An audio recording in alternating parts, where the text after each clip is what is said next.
छत्रपति शिवाजी महाराज, ये नाम सुनते ही दिमाग में एक ऐसे राजा की तस्वीर घूमती है जिसने औरंगजेब को घुटनों पर ला दिया। एक ऐसा राजा जिन्होंने करीब 300 किले जीते, सिर्फ 2000 की सेना से लड़ाई लड़ने से लेकर महान मराठा एम्पायर खड़ा करने तक, शिवाजी महाराज आज 350 साल बाद भी इंडिया के सबसे पॉपुलर राजा हैं। लेकिन युद्ध तो कई राजाओं ने जीते थे, फिर शिवाजी में ऐसा क्या था कि आज वो किसी भी राजा से ज्यादा पसंद किए जाते हैं।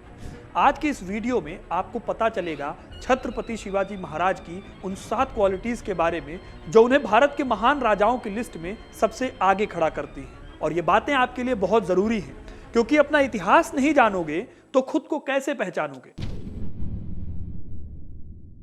साल 1630 में जन्मे शिवाजी बचपन से ही अपनी मां के साथ पले बढ़े थे। इनके पिता शाहजी दक्कन के सुल्तान आदिल शाह की सेना में जनरल थे। वो ज्यादातर बाहर रहा करते थे, इसीलिए एक ब्राह्मण दादाजी खोंडेव और उनकी मां जीजाबाई ने उन्हें बड़ा किया। जीजाबाई काफी इंटेलेक्चुअल थी। वो शिवाजी को बचपन से ही धर्म ग्रंथों और मराठा वीर योद्धाओं की कहानियां सुनाया करती थी। इन्हीं कहानियों ने शिवाजी को एक बहादुर और एडवेंचरस सोल्जर बनने में हेल्प की थी। सिर्फ 16 साल की उम्र में उन्होंने तोरण किले को जीत लिया था और पूरे जीवन काल में करीब 300 किलो पर कब्जा किया था। इसीलिए लोग उन्हें एक महान योद्धा मानते थे। लेकिन वो ये लड़ाइयां सिर्फ अपना साम्राज्य खड़ा करने के लिए नहीं लड़ रहे थे। शिवाजी जिस कॉज के लिए लड़ रहे थे वो कॉज था स्वराज्य। उनका मानना था कि एक राज्य को किसी विदेशी के हाथों में नहीं होना चाहिए। उनके हिसाब से मुगल इस देश के नहीं थे, बल्कि बाहरी आक्रमणकारी थे जो उनके देश को लूट रहे थे, और वो किसी भी हाल में इन बाहरी आक्रमणकारियों को बाहर निकालना चाहते थे। शिवाजी का मानना था कि स्वराज्य हर व्यक्ति का जन्म सिद्ध अधिकार है। आपको याद होगा कि यही नारा आगे चलकर बाल गंगाधर तिलक ने अंग्रेजों के खिलाफ इस्तेमाल किया था। अब जैसा कि मैंने आपको बताया कि शिवाजी ने 16 साल की उम्र से लड़ना शुरू कर दिया था। तोरण के किले को जीतने के बाद सिर्फ 2 सालों के अंदर उन्होंने पुणे के पास कई किलों को जीत लिया। इन किलों में पुरंदर, चकाना और कोंढाना जैसे इंपॉर्टेंट किले थे। 19 साल के शिवाजी का बढ़ता कद बीजापुर के सुल्तान को पसंद नहीं आ रहा था। उसके लिए किसी विद्रोह से कम नहीं था। शिवाजी के पिता तब बीजापुर के सुल्तान के साथ काम करते थे, और शिवाजी को रोकने के लिए बीजापुर के सुल्तान ने शिवाजी के पिता को ही बंदी बना लिया, और सिर्फ इस शर्त पर उन्हें छोड़ा कि अब शिवाजी कोई भी विद्रोही काम नहीं करेंगे।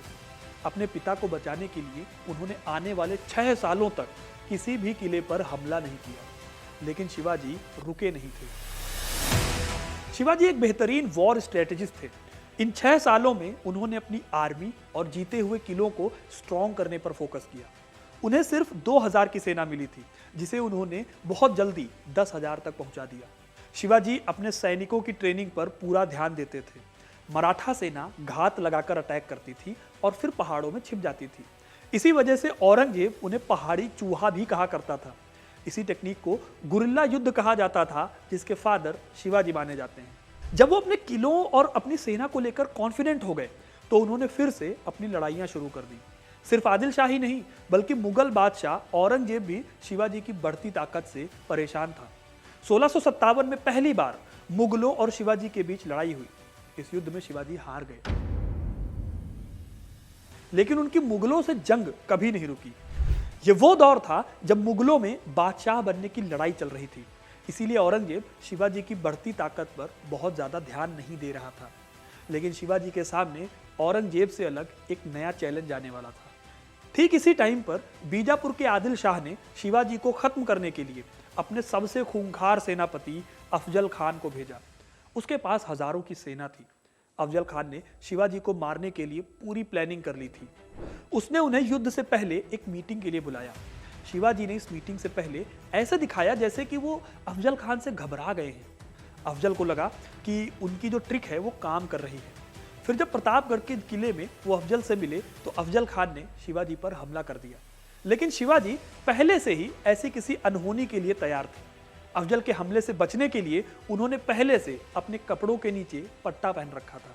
इस पट्टे से उनकी जान बच गई और अपने बाघ नख से उन्होंने अफजल खान को मौत के घाट उतार दिया। उनके छुपे हुए सैनिकों की मदद से उन्होंने बीजापुर की आर्मी को हरा भी दिया। उनकी इस जीत ने शिवाजी महाराज के मराठा एम्पायर को खड़ा करने में बहुत मदद की। अब बीजापुर को जीतने के बाद शिवाजी की ताकत बढ़ती जा रही थी। 1665 तक भारत के एक बड़े हिस्से पर उनका कब्जा हो गया था। इस बीच उन्होंने अपनी नेवी को भी स्ट्रॉन्ग किया। शिवाजी ने पुर्तगालियों की मदद से अपनी नेवी बनाई और समुद्र के किनारे कई किले भी बनवाए। जंजीरा के किले के बारे में कहा जाता है कि उसे जीतना इम्पॉसिबल है। उनकी नेवी इतनी स्ट्रॉन्ग थी कि शिवाजी को ही फादर ऑफ इंडियन नेवी भी कहा जाता है। 6 जून 1674 को रायगढ़ में मराठों के राजा के रूप में उन्हें ताज पहनाया गया और छत्रपति की उपाधि दी गई। अगले 5 साल में उन्होंने 2 और लड़ाइयां लड़ी, लेकिन उसमें उन्हें हार मिली और आखिर में 1680 में उनकी मृत्यु हो गई। उन्होंने कुछ ऐसे काम किए थे जो उस टाइम पर राजा जल्दी से फॉलो नहीं करते थे। शिवाजी ने इंश्योर किया था कि किसी भी तरह से महिलाओं के सम्मान की रक्षा की जाए। उन्होंने अपनी सेना के लिए सख्त नियम बना रखे थे कि किसी भी कीमत पर कोई भी महिला किले में बंदी नहीं बनाई जाएगी। यहां तक कि जो भी ऐसा करते हुए पाया जाएगा उसके लिए सख्त सजा भी थी। एक कहानी तो यह भी कही जाती है कि कल्याण का किला जीतने के बाद उन्हें एक सैनिक ने एक महिला को बंदी बनाकर भेंट किया, लेकिन शिवाजी ने उस महिला के सम्मान की रक्षा करते हुए अपनी मां का दर्जा उन्हें दिया और सम्मान सहित वापस लौटा दिया। उस दौर में जंग जीतने के बाद ऐसा बहुत रेयर होता था, लेकिन शिवाजी ऐसा कर रहे थे जो उन्हें दूसरे राजाओं से अलग खड़ा करता था। कहा जाता है कि उनके पिता शाहजी की मौत के बाद माता जीजाबाई सती होने जा रही थी, लेकिन उन्होंने उनको ऐसा नहीं करने दिया। शिवाजी की सबसे महान क्वालिटी थी कि वो खुद को हिंदू राजा मानते थे और मुगलों को देश से खदेड़ना चाहते थे, लेकिन एक राजा की ऐसी जिम्मेदारी निभाते टाइम उन्होंने कभी भी किसी भी धर्म से भेदभाव नहीं किया। उनकी सेना में दौलत खान जैसे सेनापति थे जो मुस्लिम थे, लेकिन शिवाजी के सबसे भरोसेमंद लोगों में से एक थे। उन्होंने अपनी सेना में लगभग हर कम्युनिटी के लोगों को शामिल किया था। वो अपने धर्म के साथ भले ही खड़े रहे, लेकिन किसी भी दूसरे धर्म का अपमान नहीं किया। किसी भी किले को कब्जे में करने के बाद मुस्लिम महिलाओं को उनके द्वारा परेशान नहीं किया गया। यही वजह है कि शिवाजी, जो भले ही अपने जीवन के आखिर में कई लड़ाइयां हार गए, लेकिन उनके कामों ने उन्हें हमेशा मराठाओं के बीच एक हीरो की तरह देखा गया। तो दोस्तों, ये थे वो कुछ रीजंस जिनकी वजह से शिवाजी की कहानी आज भी लोगों को अपनी ओर खींचती है। वो आज भी अपनी वैल्यूज की वजह से लोगों के हीरो हैं। आपको शिवाजी की कहानी में कौन सी बात बेस्ट लगी, हमें कमेंट करके जरूर बताइएगा। वीडियो को लाइक और शेयर करना ना भूलें और ऐसे ही इंटरेस्टिंग स्टोरीज के लिए हिस्ट्री कनेक्ट को सब्सक्राइब जरूर करें। धन्यवाद।